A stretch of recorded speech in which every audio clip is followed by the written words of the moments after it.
Oh, is there a package on the floor? Why don't you pick it up and say, hey, this package was down here for you, and they're teaching you how to be not a nice, decent person, but they're teaching you how to be nice, decent person to make money off of this customer.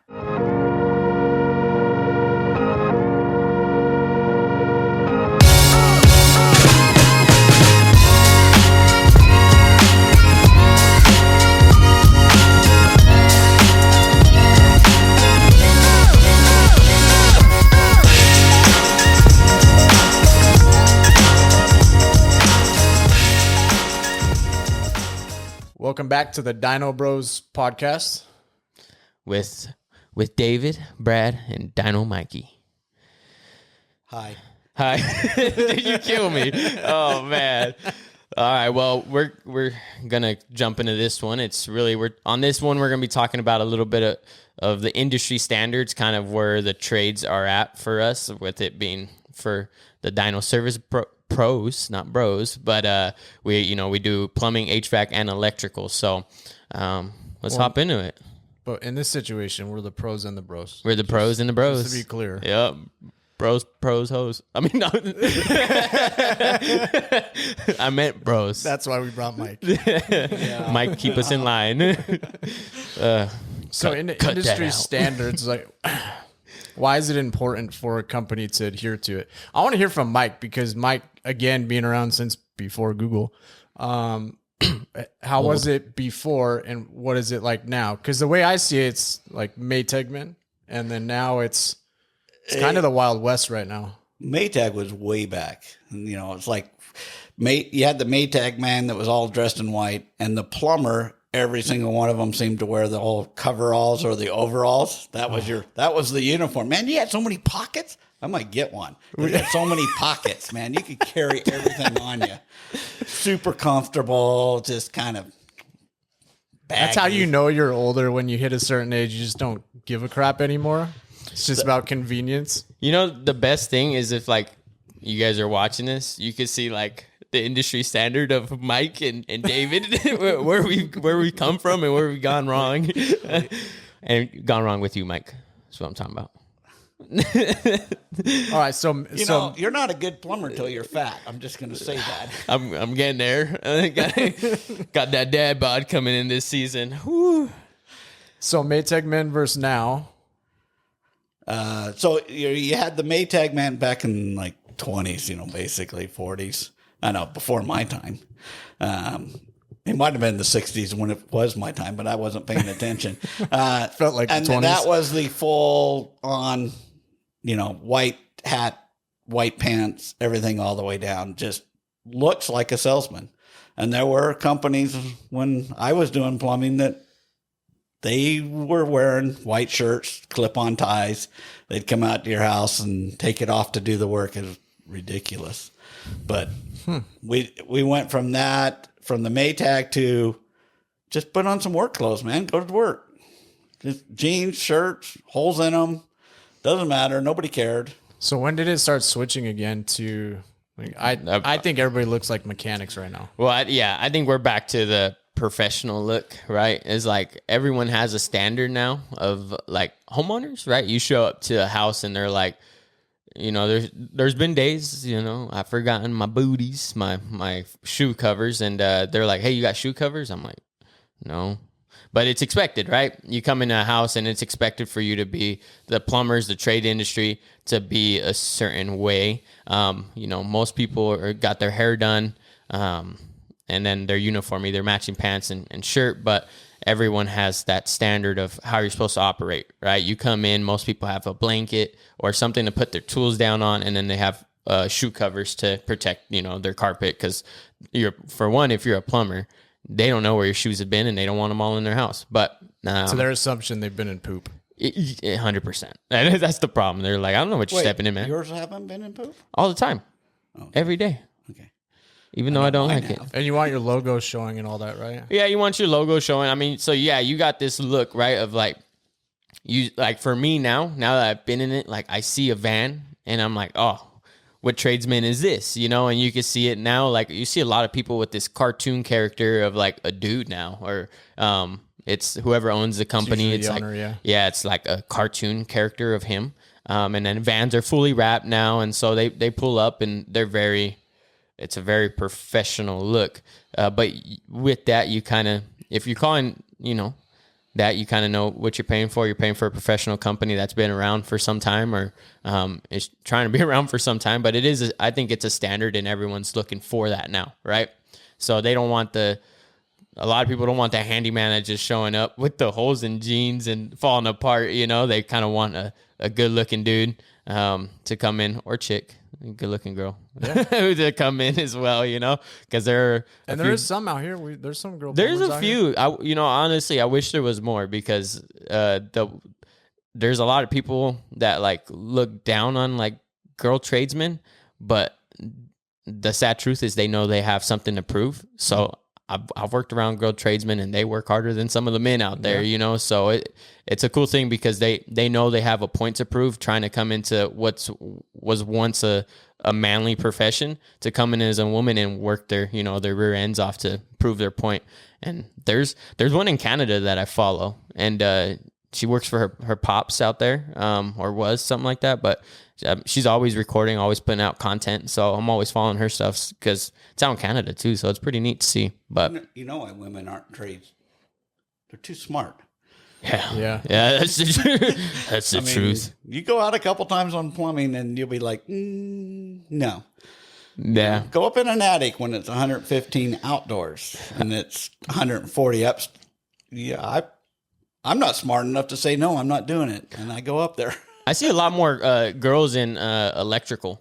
I see a lot more girl electrician. I have a cousin that's an electrician, and that's what she's in it. I just know a lot of females that are electricians, which is, a great trade to be in too. Great money in it. So, but like I said, with the industry standard, it's how we're coming professional to their doorstep nowadays. So I think it's looked on like right when. It's kind of a weird switch of where we're coming, where it was like you can't have tattoos and this and that, but I feel like it's getting more acceptable. More people aren't judging, mainly in the big states in California. Utah still, like, we're shuffling with that. It's in that transition stage where they're understanding tattoos aren't such like, hey, you could be a solid dude and never done no wrong. You got a few tattoos, they don't care no more. So when Brad mentioned earlier when it started changing, probably 30 years ago, maybe 30, probably around 30 years ago. That's when it became wear a nice shirt, clean shave, haircut, white t-shirt, no tattoos. And in Utah, it was basically, looked like a missionary. Yeah. Because we had so many. Well, the average was mostly Mormons, 30, 40 years ago. And so if you could have your crew, whether they were LDS or not, look like a missionary, people trusted them. Yeah, they were more accepting. That makes sense. When I started 4 or 5 years ago, I got something? Yeah, your glasses are on your hat. Oh, sorry. Yeah. That's not standard look right there. See, he's already yelling at me. Here's your standard look. You got shades on your hat. Dang, sorry. It's bright in here, man. When I hired on at the old company we worked for, that was the look. Like, I hired on and he's like, oh, like, I can't grow a beard. It's all on my back and everywhere else. But like, I had, I get scruffy, and he was like, oh, you gotta shave that. I see you got a tattoo. You kind of got to hide that. So even 4 or 5 years ago, it was that way. So, but every day I was at that. I look at it a type of way, right? When I was working for them, it was I wear a hat everywhere I go. Like, I just played ball, so I wear a hat. And they're like, oh, when you go to this house, lose the cap, do your hair. It was always do your hair, look like a salesman. And you did for a minute. I kept going back and forth. Up, you did your hair all sideways. I would flip back and forth between it, right?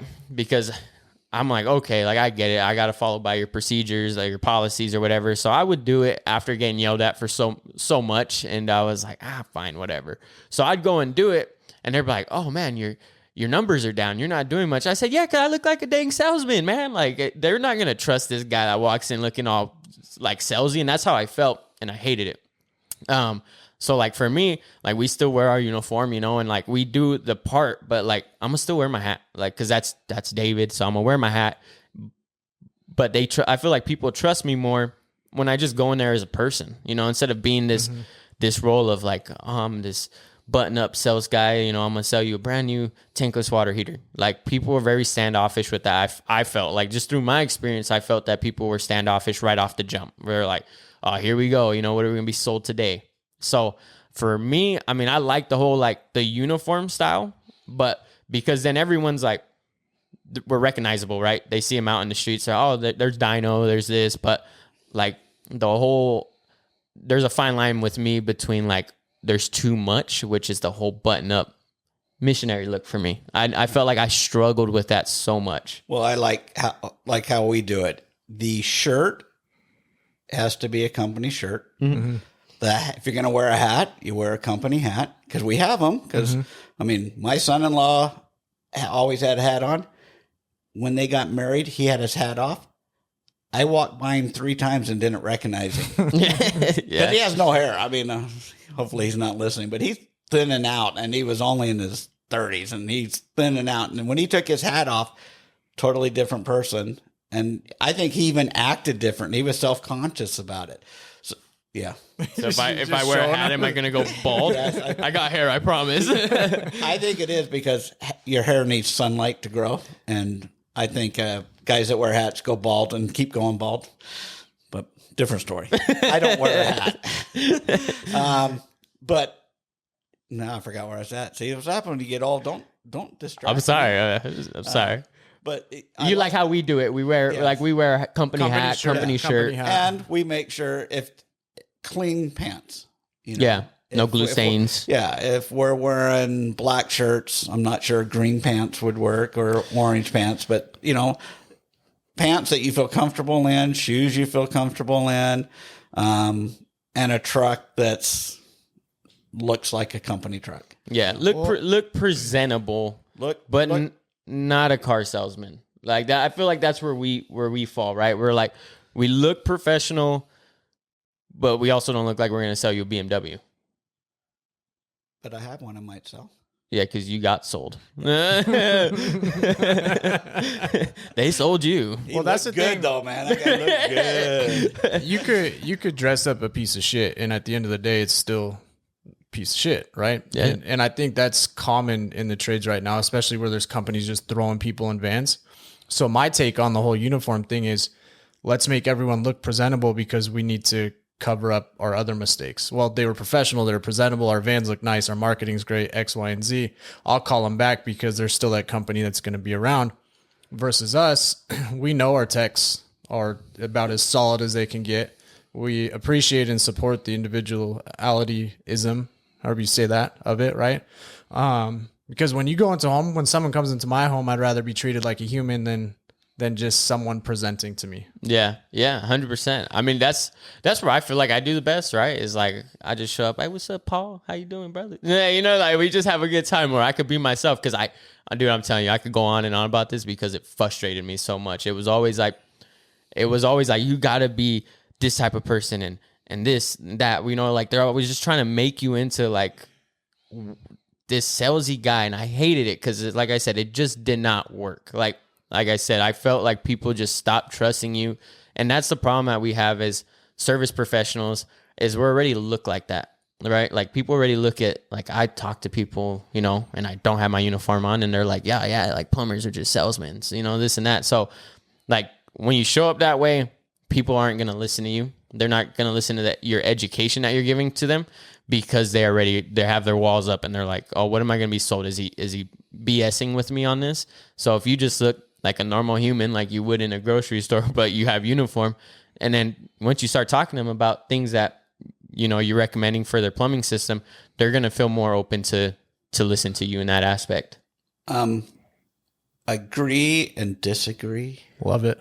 Tell us why. All right, I don't really disagree, but I wanted to point out that when you start, if you've gotten training on how to be a salesman, not so much how selling it, but you have to, everything we do, we have to sell. If I come in and give you an estimate, I'm a salesman.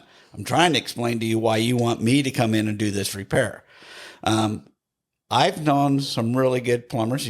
We've worked with a few of them that they need a script because they don't know how to talk to people. So you can't blow somebody off because of it sounds like he's giving you a script if his information is worth it. Yeah. And you need the script to understand how to talk to people. Eventually, once you get good at it, you can then convert it to you. But you're basically, when you do these sales training, I don't even know if I like calling them sales training. It's more of information about you to the customer. How do you transfer your information to the customer? And that's how they do the sales training. But once you learn that, then you learn how to talk to the customers. Mine is they have to tell me to shut up. Yeah. Just shut up, Mike. You're talking too much. Mine too. It's okay. Yeah. That's why people like us, I feel like. It's either they're going to like, hey, if I don't buy this, they're going to stay here. But if they just do the job, then they could go to work and get out of my house. But no, I mean, that's, some people do need it. That's the hard thing when you're transitioning from like a new construction guy to a service plumber, right? It's just that changeover of like, they're very knowledgeable and they know a lot about the trade that they're doing, but they're not great at talking to people. So it's like, yeah, you say they need a script to an extent, because that's how I started with the script. And then I just was like, I don't like it. And then I started making it my own, because we went through the 12 steps of whatever, we did, right? It was as how you said there, you took the script and made it your own. Yeah. So you still follow a script. It's your script now. Yeah. So you tweak it, and maybe I only need 5 of the 12. So it's how I started, because I mean, that's how they trained us, right? You got to go based off of, hey, my name's, David. Did I park okay? Is my van okay right there? But the problem that I hated with that script was like, you're trying to get them accustomed to saying yes, right? Am I parked okay? Yes. Are you Randy? Yes. Psychological warfare. So you're trying to get them in the process of saying yes, and I just. Yeah. That's the wrong script. That's a salesman script. And it is, and that's the problem. Is like I struggle because it's like, okay, like what game are we playing? So there was things I took and tweaked from it, but it does teach you how to talk to people. You just got to make it more yourself, because people are going to trust someone that's honest. So, and it's like that with plumbing. The nice thing I've liked about the trades, for me, it's plumbing, but is when you go into a house. Yeah, you're selling, right? We're all salesmen in any which way. Like if you're selling your wife on what you want to eat tonight, you're a salesman, right? You're going to lose. Every time. But you're selling yourself, right? Oh, this is why I want to go to Longhorn, because da-da-da-da. Like you're selling your belief at that point. And that's all any sales is in life, is selling your belief. So it's what plumbing, but the nice thing with plumbing or trades in general is, you're selling, but it's for plumbing. For me, it's like they're things they actually need. Like, okay, you have all these leaks and your pipes are deteriorating. Like, yes, you need a repipe because your pipes are breaking down. So is it a big expense? Yes, but you need it. So am I really selling you at that point is how I take it. Yeah, I'm selling you on like to get it done, but it's really for your benefit, not mine. Because if your house floods, it don't hurt me. Yeah, I didn't make the money off of it, but your house flooded, not mine. So it's that's why I've always struggled with like going back and forth. Yes, we sell at the end of the day, but I feel like it's in a better way. It's an educational way. Yeah, it's just recommendation. All we're doing is educating them on plumbing, and what they do with that knowledge is up to them. Whereas with a car, it's like maybe they have a high budget, but they wanted a gas saver. Yeah, but we got this nice, sports car out here we could get you in for the same price. Imagine how good you look in that. Yeah, I know you wanted 50 gallons a mile, but I could get you 7 and you could do 60 in 2.5 seconds. Like that's not what we do here. So I don't know. That's just my take on it. Well, it's the same thing. It's if you've had training to be a salesman, you will do that. How many times can you get them to say yes? You're very polite. Hey, am I parked okay? I'm parked in the middle of this on the street in front of your house. Of course I'm parked okay. Stop. And if there's newspaper, which nobody gets anymore, but that was the training before. Pick up their newspaper, bring it up. Oh, is there a package on the floor? Why don't you pick it up and say, hey, this package was down here for you, and they're teaching you how to be not a nice, decent person, but they're teaching you how to be nice, decent person to make money off of this customer. And that's where the problem of the salesman, where they come in and they're trained to sell, not teach the customer what's wrong, but they know how many times to get them to say yes. Have you been to that training where they tell you about people start mimicking you when they start trusting you, and that you can test it by crossing your arms, and then you eventually see them cross their arms? Well, it goes the opposite for me. All of a sudden, I'll cross my arms and look over and go, hey, that's because he crossed it. I'm being sold. I'm being sold by the customer. What do I do now? They got me. But you go to all these things, and all of a sudden, then you go down to get a car, and it's like, oh, dude, I get it. I got to go talk to my guy. And you see him over there talking, and they're laughing. And they're like, they're not talking about me and my deal. They're just walked away from me to come back and say, can't do it. Yeah. You know, they're just laughing. Oh, this guy thinks he could get a BMW. He can only afford a Corolla. Like, I'm about to sell this dude. He's already copying everything I do. He'll do it because if you get along with people, you'll realize that just look around, you'll see that you do copy how other people are. And those are your friends. You'll copy what they're doing. If they're sitting a certain way, you'll end up sitting a certain way. Yeah. But that's the industry standard, right? Like, no, it is. That's what we're talking about. Like, that is the industry standard of like how things are going. Because I've gone to a lot of sales trainings. I've gone all over the place to different sales trainings, and everyone's getting this. There's buttload of companies, right? And they're all getting the same training. So it's an industry standard of how we're doing things. You take it for how it is, because that is how the service industry is getting its sales. But it's a business at the end of the day, right? So it's like you can't knock them, because like it's a business and they're trying to make money. Like that's the whole point of business. But I feel personally there's a way to go about it, and I found my way, and it's the way I enjoy it. And I did great. There's like one of our guys, Dan, just went to a job, right? Old customer. And anyways, he called this old company back, and he found out that Dan wasn't there no more. So he called, he got a hold of Dan and was like, hey, where you at? Like, I want to work with you because I like you. So, that's where like our team works out well, because our guys aren't like pushy salesmen, and they build friendships where people are back. What I say, like who we want to be as a company is like, we're that plumber you have on speed dial. Hey, I'm going to just call up David. That's my plumber. I'm going to hit him up. I got this issue. Not like, oh, I'm going to go get 40 estimates and see who I want to use. They just like you. They trust you. So they want to use you. But he went out to this job at an old company. He put in a tankless, and this guy called him back because he had a couple toilets he wanted done. Well, this other company was like, oh, you need brand new softener. Like, this one's no longer like good. It's this old. It's not working anymore. Dan's like, let me test it first. You know what I mean? So he tested it, and he's like, dude, it's working. Like, it's working perfect. Like, there's nothing wrong with your softener.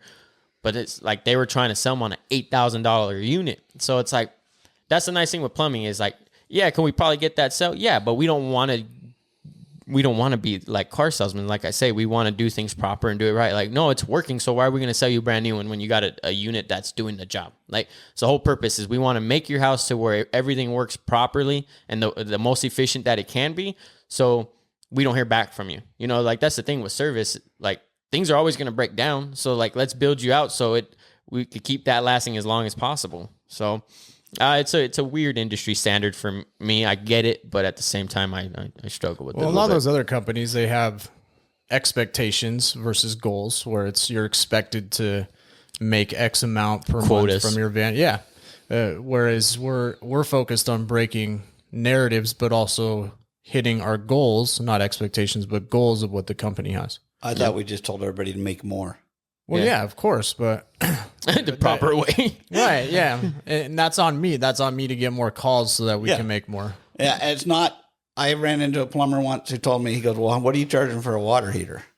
And so this was 10 years ago.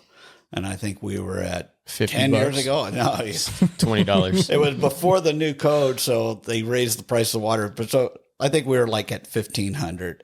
And he goes, it depends on the day. And I'm like, what? And he goes, if I only have a water heater on my board, it's $2,500. He goes, because I need to make money because I'm not going to be busy the rest of the day. And I just looked at him like, you're joking. Nobody does that. Yeah, they do.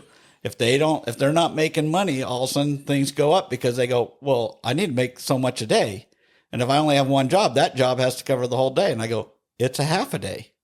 And it should be half your money. And then you don't get to work if the rest half, So it's really weird when you run into companies like that. And in their mind, it's logic. Yeah, well, yeah, that's fine. I can charge them that much because I need it. And you can't, you have to keep it where it's at and not be a salesman to make money for the whole day. Well, there's a company here that they base their pricing on, we are going to charge them so much money that we don't care if they call us back. Yeah. Slaughtering the cow. Yeah. It's just, well, that's the thing for us, right? Is we're trying to do volume of work at a fair price where, yeah, we're going to make money. We're in business to make money, but we're not going to try to slaughter the cow and take them for everything they have the one time. Like I'd rather have volume because like I say, you treat one person wrong, 50 people know about it. You treat one person right, maybe 3 know about it. But like, I'd rather have the referrals and have more calls coming in, keep the team busy, keep everyone going, instead of just being like, oh, try to knock out 20 grand from this one customer, try to get as much as possible. It's like, yeah, well, I gave them all the recommendations and the things that they needed to do. And they're right. We gave them options and they decided to go with this option. Cool. Like we'll take care of that. But those people will call us back. That's the thing, is they're going to be return customers. Right. So that's what we want, is return customers. They use us, their kids will use us, and so forth. All the family members end up continuing to use us instead of being like, no, we never want to use these guys again. So it's all, I think it's all about treating the customers fairly. And, that's how you keep, you become the number one company in the town. Well, you got to give them the information. Yeah. Right. As a salesman will give you all the information you need. Someone trying to sell you will give you what they want you to know. I went out to an HVAC call. A customer said, well, I had another heating company come out and they said, I have a leak up in my coils. And he told me how much it was to repair, and that was it. He didn't tell me where the leak was. He didn't tell me anything about it. He goes, the next guy I had come out to give me an estimate, he came out and didn't bring any tools because he's a salesman. And he goes, I'll just give you a price. We'll just trust the other guy.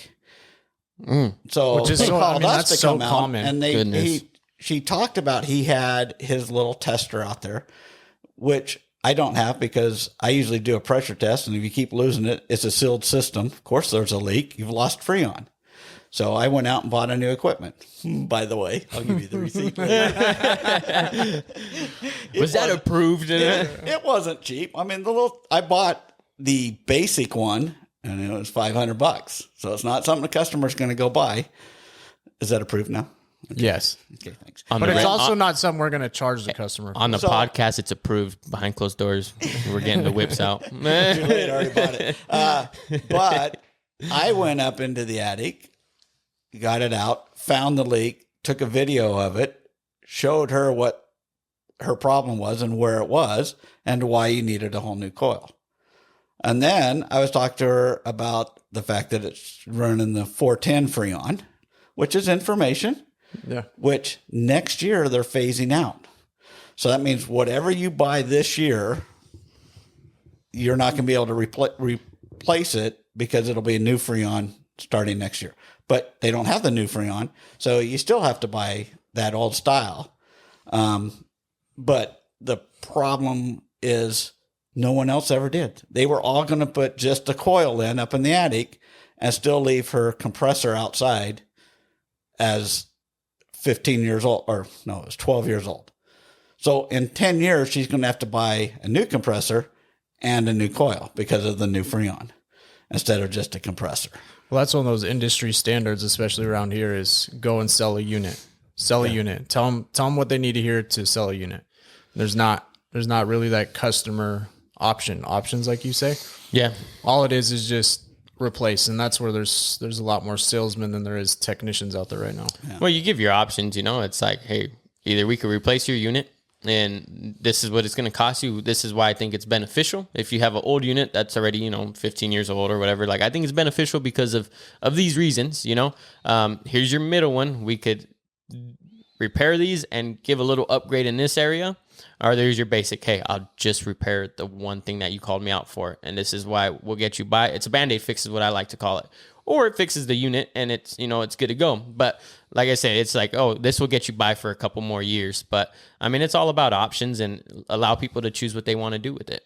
So, I mean, people will trust you more unless you just give them one, hey, we got to replace the entire unit. You're going to get a whole brand new unit and it's going to cost you $12,000. Like, there's no other option. Well, that's what happens. That's because it is salesmen going out there and they're not educated. I mean, how many salesmen do we know that aren't even an expert or a tradesman in that trade, but they're a salesman, so they get put in the role to go and push the units specifically? Dude, there's solar guys selling HVAC. There's just like car salesmen selling plumbing, and they've never lifted a tool in their life. You know what I mean? And it's like those people struggle though.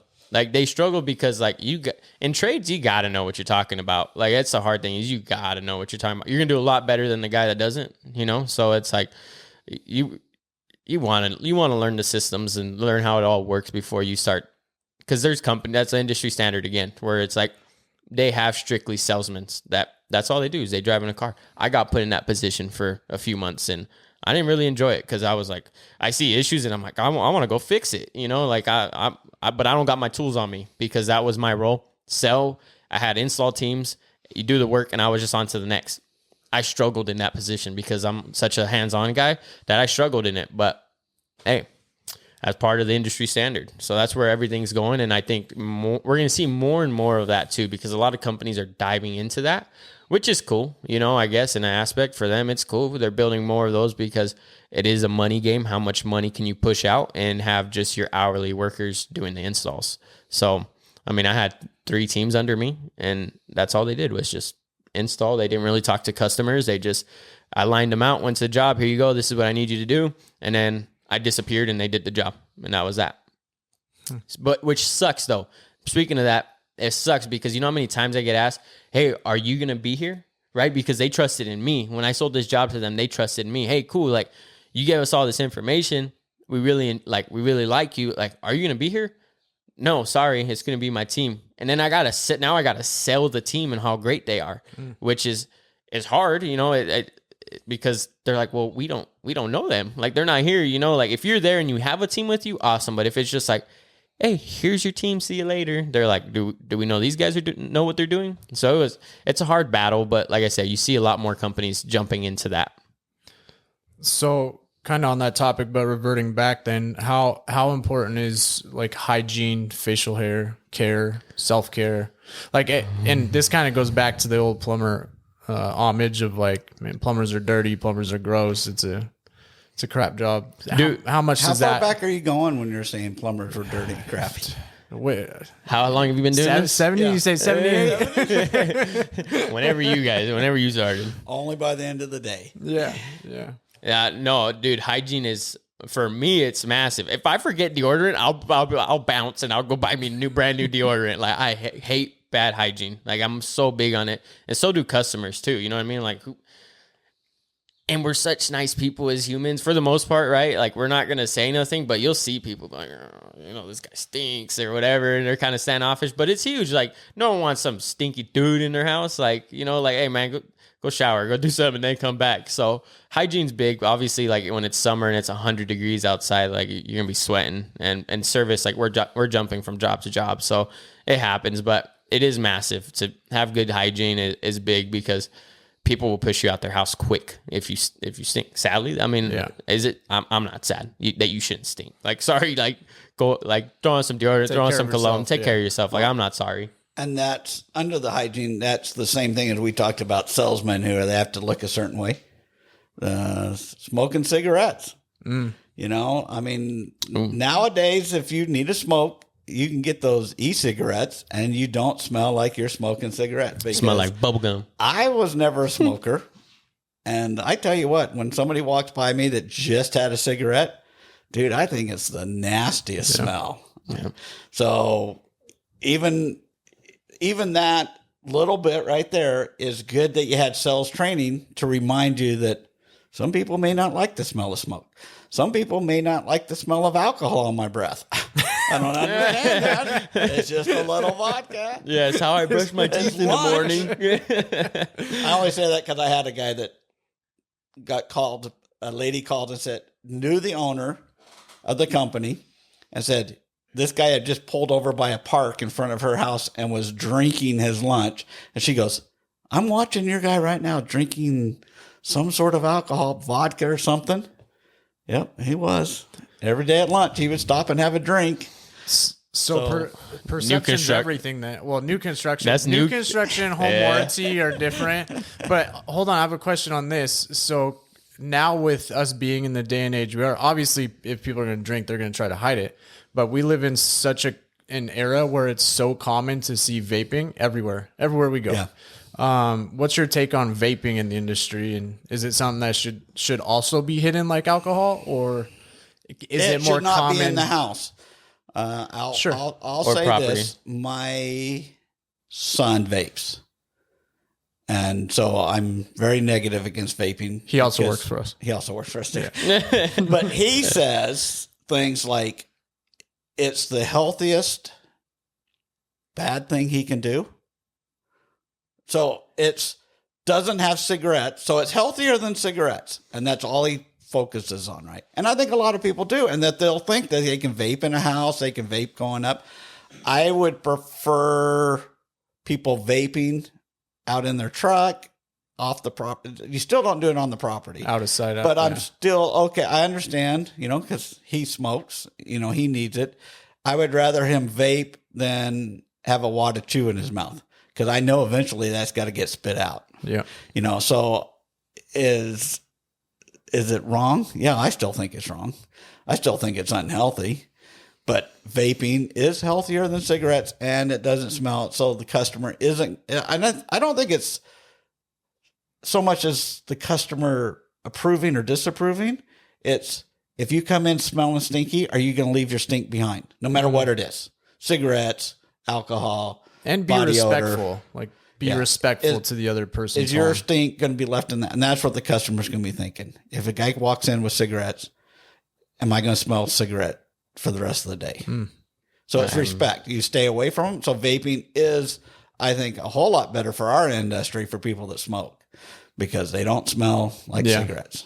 And whatever they want to do to their body, they can do to their body, unless they're my son. And I'm in charge. Yeah. Even though he's 35. Yeah, that's the big thing, is keeping it off customer property. You don't know it's just respect, right? It's like swearing in this industry, right? You're new construction, you're just with your crew, you're doing a brand new house. Homeowners aren't there. It's a brand new build. Usually they're not there. So those guys cuss like sailors. You know what I mean?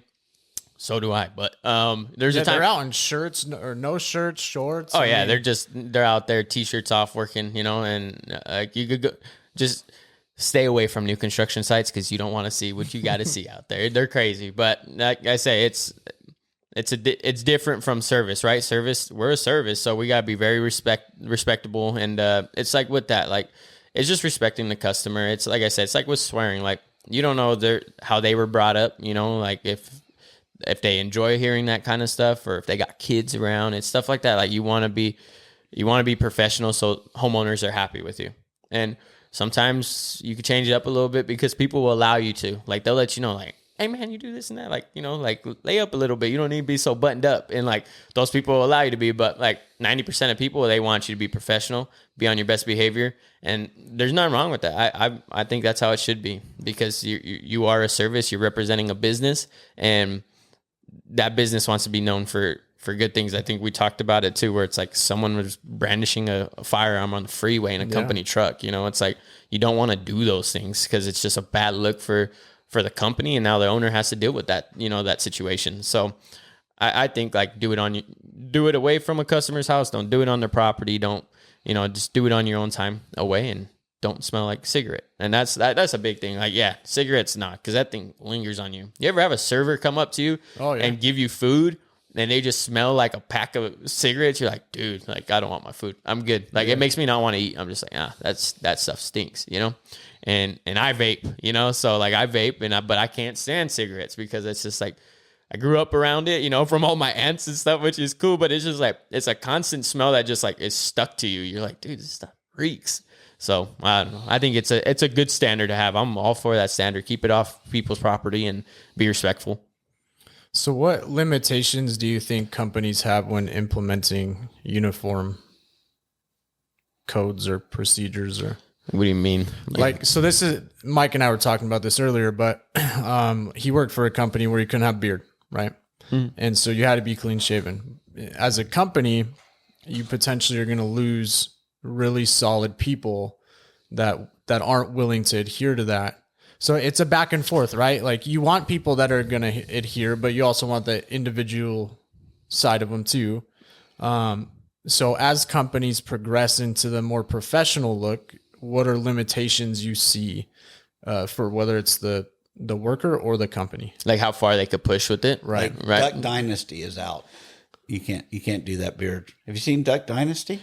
I think they need to get rid of the flat tops. I think that needs to be policy. Pretty sure that one's We right need up we there need where you should have. we need to get you a taper with a good lineup. I'm just going to explain. You know how easy this is to take care of? Oh man, no bowl cuts, no flat tops. So we're losing This it. is getting long. I have to almost brush this every morning. So that's when it's getting long. We use this app, a house call Pro, and he put on the schedule for an event, haircut at 11. I mean, like, I got to go get the flat top flat again, you know? But no, I think a big thing is like, I'm all for standards as a company, you know, like companies, if you lose good guys because of it, so be it. You know what I mean? Absolutely. It's a standard, you know, like you as a company, all your guys are a representation of what you would be in the field, right?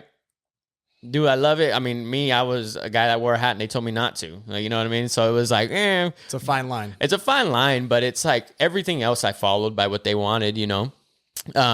So sometimes you got bend it just a little bit, but like I said, it's your representation of the company. So if they want you to, you know, go out and have a type of standard for that company, I'm all for it. I think that it should be like that. But like my thing is like times are changing. People are tatted up, you know, they got tattoos all over them. And, but I do agree, like maybe a face tattoo isn't the best. Like keep it off your face. There's limits. Like, yeah, you know what I mean? Where the beard comes in, right? Yeah, like, you know, like even as a service professional, you could hide like arm tattoos. You know what I mean? Like you cover up pants and long sleeve shirts, whatever. But face tattoo, like it don't matter who you are. Even me that has tattoos, I'm like, hey, man, I'm good. You know, much, I'm a little.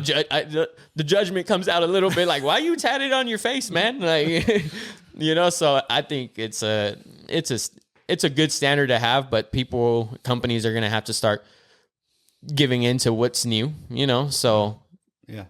You may lose a few good guys, but it's part of it. Well, like even today, everybody's okay with people having tattoos, but if it's the full sleeve all the way down and on their knuckles and on, yeah, Brad saying anything.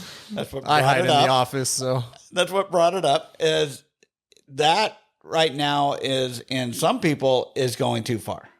I mean, it's for some I don't mind. I watch tattoo shows and stuff. I don't get one. I mean, tattoo. It's a needle sticking in me. No way. That hurts, man. No pain, no gain.